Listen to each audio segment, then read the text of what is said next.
Welcome to the Artful Minds by the Atelier magazine, where we plug into the pulse of creation. Thank you so much, Anindita. On behalf of Atelier team, I welcome you to our show today. Anindita Ghosh is a Singapore-based multidisciplinary artist and entrepreneur celebrated for her award-winning performances in films like Love Yours Truly, Unmasked, Katha at 8, and Lizard on the Wall. As a producer, she bridges commercial, independent, and mainstream cinema while also curating international theatre, film, and art festivals. Passionate about storytelling in all its forms, Anindita brings powerful narratives to life across borders and mediums. Welcome, Anindita. Would like to hear a few words from you. Thank you so much, Abirami. That was a beautiful introduction.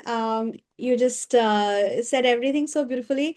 I actually, at the onset, firstly want to thank the Atelier magazine and the platform G100 for bringing together artists from all over the world and from all walks of mediums. Visual arts and films and theater and authors and music.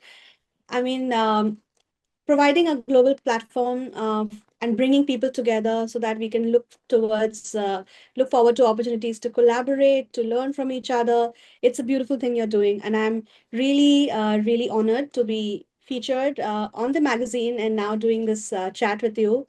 Looking forward. Thank you, thank you. We are really grateful for our founder, Dr. Harbin Arora, for bringing in such a beautiful platform, G100, where like we are globally connected, and she has made this platform very easy for us to network and promote, and also in the form of a soul sisterhood. That's wonderful. Okay. Uh, how has your identity as a Singaporean Indian woman shaped the way you build stories and communities? That's a very interesting question, Abhirami.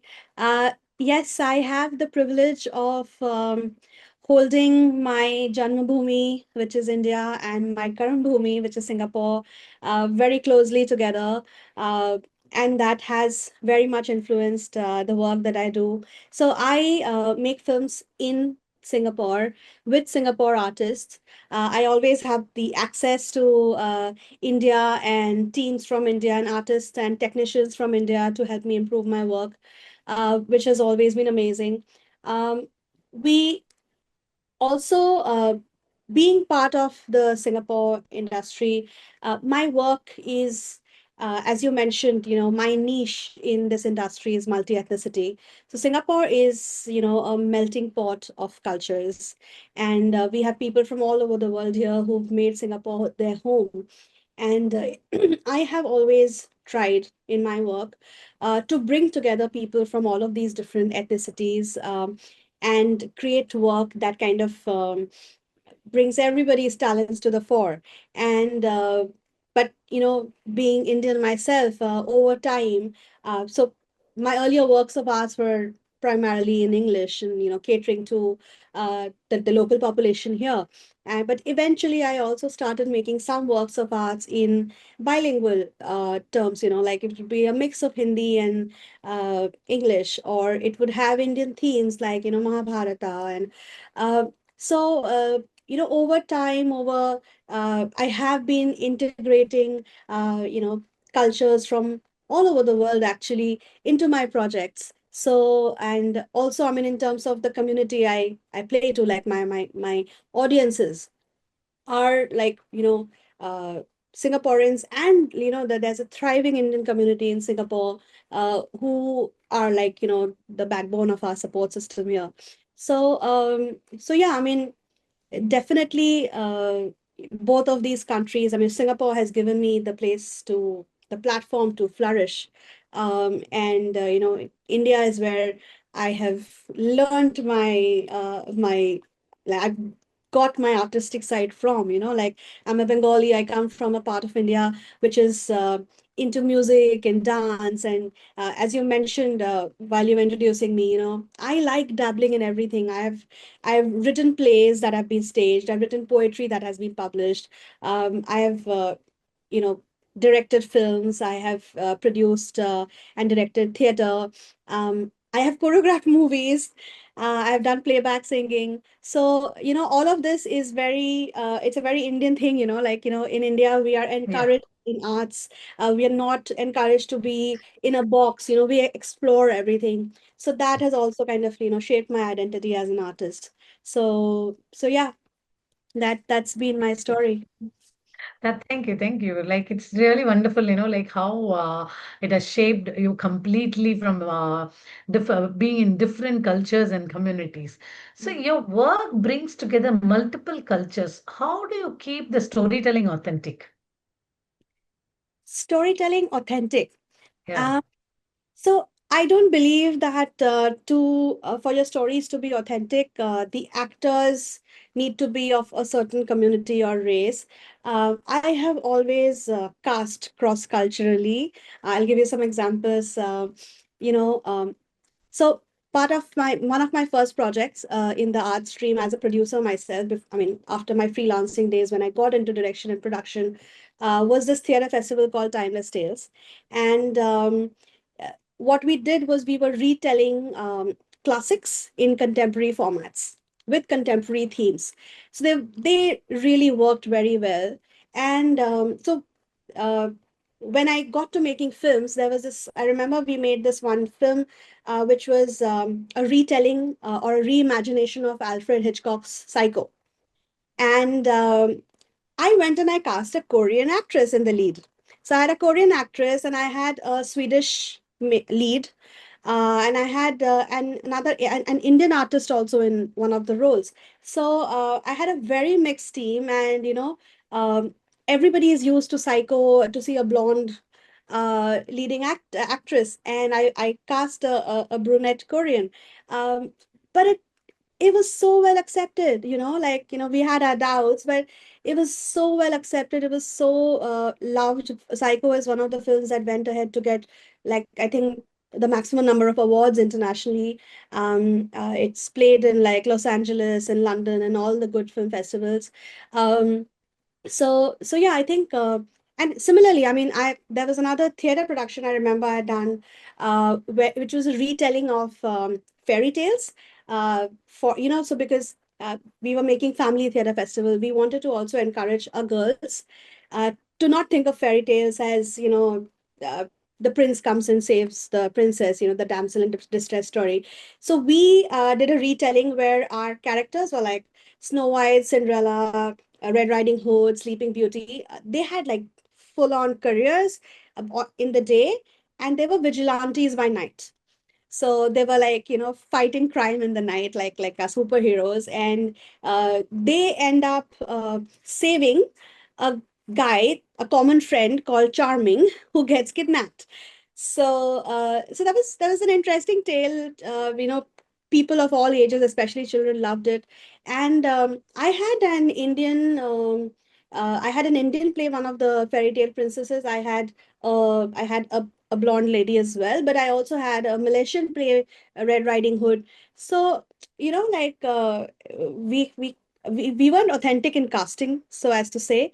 But if you tell the stories from the heart, if the story itself and the narration itself is authentic, I think audiences tend to love it. Yeah. So yeah, I mean, I've done a lot of cross casting in a lot of my works of arts. There's also a Sherlock Holmes play that I wrote, which was one of my best pieces of theater that's come out of my stable. And I had an Indian Sherlock Holmes, and he was a super duper hit. Okay. So, I think yeah, from your thing, like to put it very short, it's the way of how you express, the way how you do the storytelling, and yeah, then the casting, how they act or they're guided to act yeah, makes it very simple. But though it looks very simple, I think it has a lot of things that go behind when we yeah. work on it. That's really wonderful. That's really wonderful. So, have you ever had to unlearn something about filmmaking to grow as a storyteller? Oh, I would say my biggest unlearning was because as I said, I started with theater. I actually kind of started as a film actor, and Mhm. then I went into theater, and I did theater for like a good number of years, and then I moved into filmmaking. So coming from a theater background to a film background was a lot of unlearning and relearning. Um, so things like theater is about projection. Theater is about reaching the last person in your theater, uh, and for them to be able to see your expressions, hear you, speak the words out, versus film is a lot about show and not tell. It's about subdued emotions, speaking through your eyes. So I mean, it was very different. I mean, obviously technically also, like, filmmaking is a completely different ball game to theater, but even the technicalities apart, even as an actor on the stage or the screen, what you do is so different.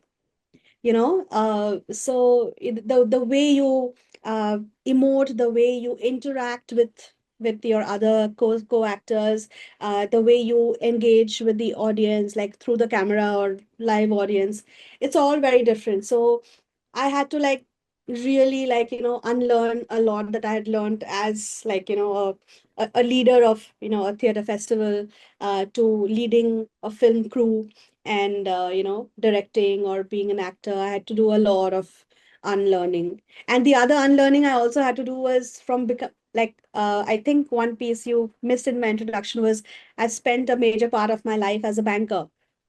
And Okay. yeah, so I'm actually, like, I studied maths and I did an MBA in finance, and I've spent more than a decade in banking. And so that was, like, a very different domain that I worked in. So the first time I worked in films, it was a complete unlearning of everything I had learned as a banker, of how to what to expect of myself, what to expect of others around me.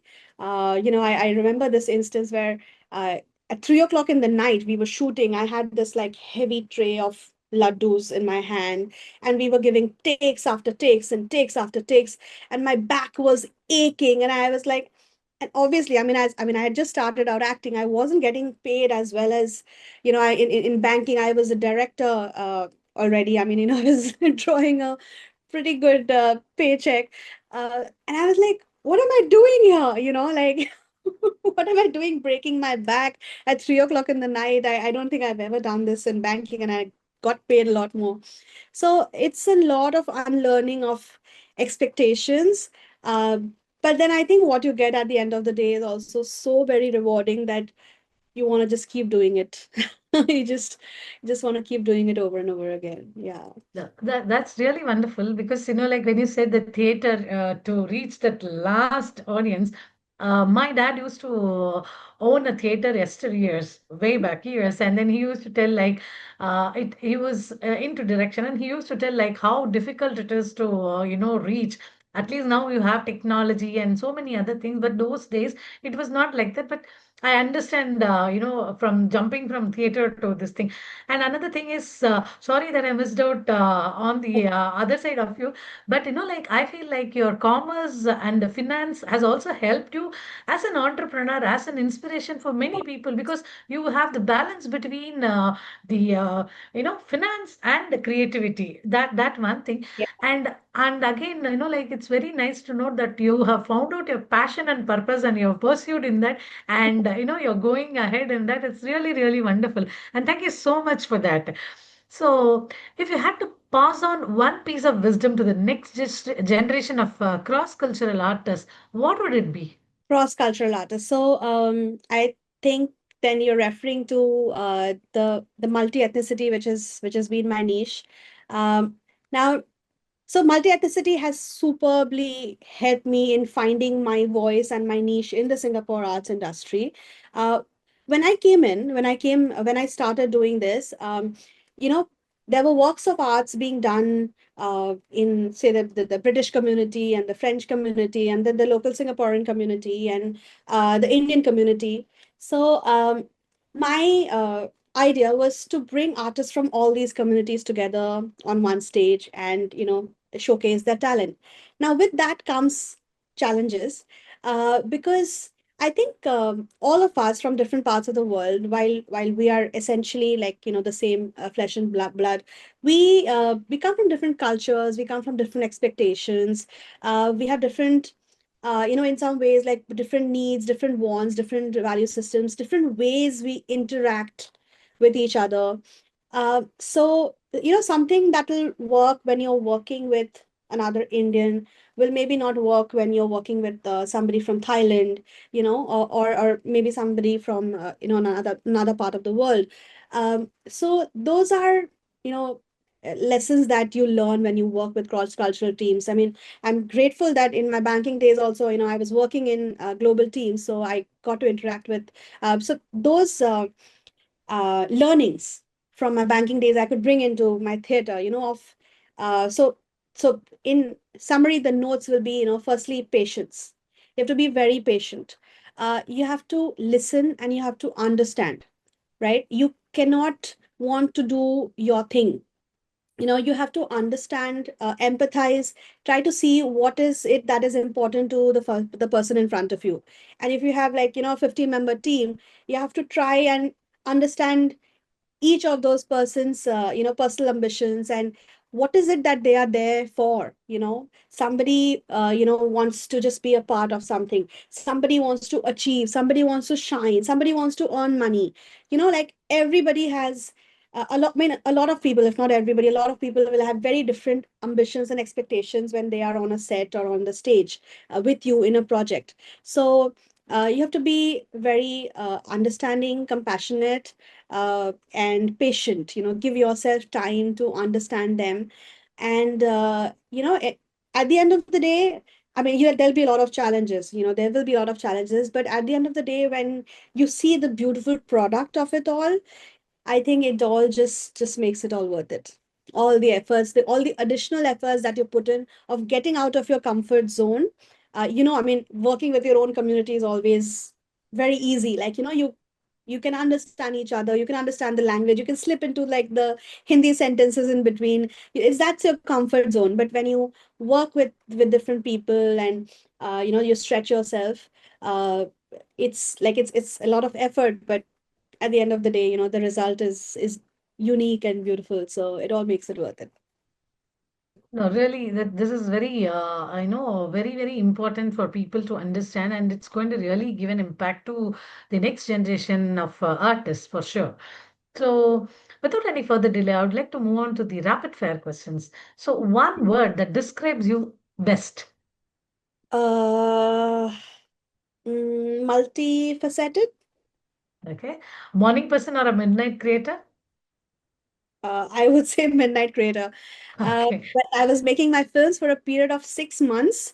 Me and my co-director, we used to sit with the editor every single night till 3 a.m. And that was Okay. like when we were getting most of the work done at like from like 10 o'clock in the night till 3 a.m. And then I would have to wake up at 6 o'clock and send my son to school. So, but Okay. yes, yeah. I could really make out because you said like you worked with a laddu tray at 3:30. So, script first or visual first? What comes to you? Visual. I am a visualizer. So Mhm. as I mean, because people in Singapore know that I produce, I get a lot of scripts and stories that come in at, at any point in time. I might have 25 stories with me, which for consideration. So when I read through these stories or scripts, I kind of visualize. And when I visualize, what I like most is then which are the scripts that get chosen. So I'm very much a visualizer. Yeah. Which film of yours would you show to an alien visitor first? Alien Visitor. I guess I'd show my favorite film.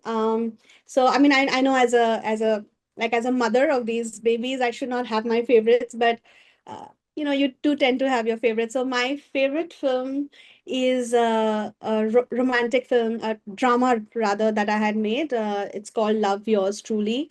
It had Oh, really struck a chord with a lot of audiences across the world. I mean, around the world, people loved it. So I think an alien would like it too. I mean, everybody understands the language of love and soulmates, I guess. thank So you. love yours. What's your guilty pleasure after a shoot? Guilty pleasure after a shoot. I'm sorry, but most on our shoot days, because we work with limited budgets Mhm. and we have like, we bring in camera crew and we rent equipment for a few number of days. So our shoots are cramped up. There is no time for guilty pleasures. Yeah, Okay. I mean, there have been times we've like shot around the clock. Maybe getting a few hours of sleep in between would be the guilty pleasure. I mean, trying to get rid of the dark circles. Okay. Bollywood or Broadway? Pick one for life. Oops. Okay, I love theater. I love Broadway. I love films, but I've grown up on Bollywood, so I think it has to be Bollywood. I'm a very desi girl at heart. Okay. So dance festival or film festival? What's more exciting? Oops. You're asking very tough choices. Um, I mean, I immensely enjoyed the dance festival rhythm that I had created. I really like. I would love to do so much more of dance festivals, but then currently, I think I'm closer to films. I don't know. I mean, my choices keep changing. So if you ask me today, I might say a film festival because that's what my heart is currently at. But my heart is a butterfly; it keeps flitting. Good. If you had to cast a Merlin in a movie, what genre would it be? A Merlion in a movie. Yeah. Now that you say that, while we were still making the theater version of Timeless Tales, I kind of got pushed into filmmaking by COVID. Like COVID kind of pushed me to start making films because our theater model kind of couldn't work. Anyway, but when we were making these theater projects, I had a plan of making a children's story featuring the Merlion. So we were retelling classics into contemporary with contemporary themes, right? So, yeah, I mean, children's genre. I mean, uh, that's also a genre, right? Yeah. So what's always in your bag during your production apart from snacks? Okay. Um, Makeup. So, Okay. because I mean, not just for myself, but for my co-artists also, I end up being like everybody's makeup artist. I'm even when I'm not the projects I have directed, I'm the lead director. But sometimes our makeup artist cannot stay through like the entire duration of the shoot, and then I would end up doing people's makeup, and and also we are in Singapore. Singapore is an equatorial country, and makeup melts, and you need a lot of touch-ups. So makeup and hand fan, especially for Hmm. outdoor shoots. You need to have a hand fan in outdoor shoots, otherwise you just melt. Okay, that's really wonderful, Anindita. I could see, how passionate you are and how, the expressions. When you said visualizer, I could really feel it when you speak. Like I can see that the screens are running in front of your eyes. You're imagining. So obviously you're into visualizing. But I feel My you. product before I even start. So I feel you're like logically, analytically, and also in a creative way. You're very much passionate about doing every single bit of whatever you're doing, rooted in commerce. Blooming through purpose is what I would say when I talk about Anindita. That's the feel that I get it. Thank you so much for joining us today, and it's really wonderful that we have connected. And it has given me a lot of things like I'm thinking and I'm taking like how a person can be different because even I have jumped careers and I have jumped so many things I keep doing. I So see when you're a doctor. so it's really wonderful to have met you today and had a Great. heartful conversation with you.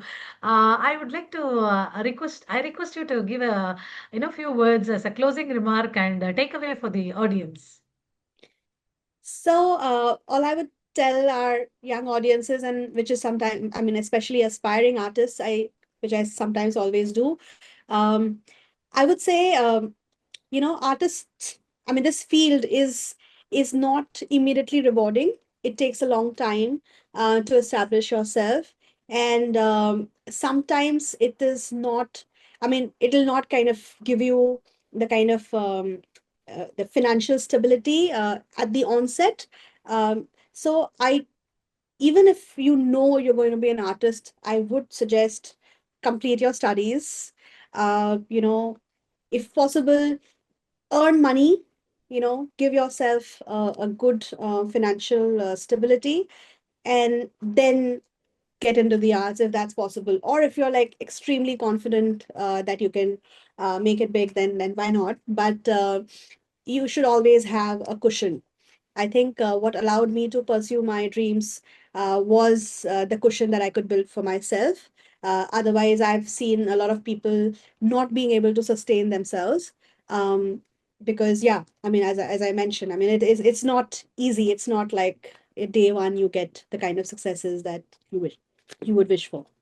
So That's really wonderful. That's very important. That's a very valid advice or valid takeaway, I would say. Like, like when you have the cushion, then you can pursue your passion in a yes, very comfortable you way. can invest, you can do things that you want to do. So yeah, it helps. It definitely helps to have. That's where I think I said like what I said suits you very well, rooted in commerce, blooming with purpose. Thank you Yeah, so so much, Anindita, for joining us I'm going to today. leave It was that to really the wonderful joining you. And thank you. architect. Looking forward for more collaborations in future. Thank you so Yes, much. yes, I'm looking forward to lovely collaborations across our G100 platform. Definitely, definitely. We'll do that.